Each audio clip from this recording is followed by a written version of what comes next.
Ay, huwag naman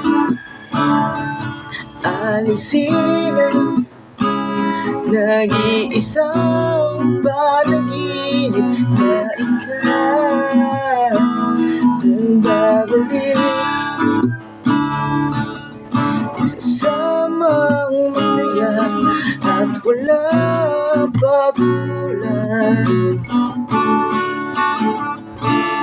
At ngayon wala ka na, hindi alam kung saan magsisimula. At ngayon, bukas, kailanman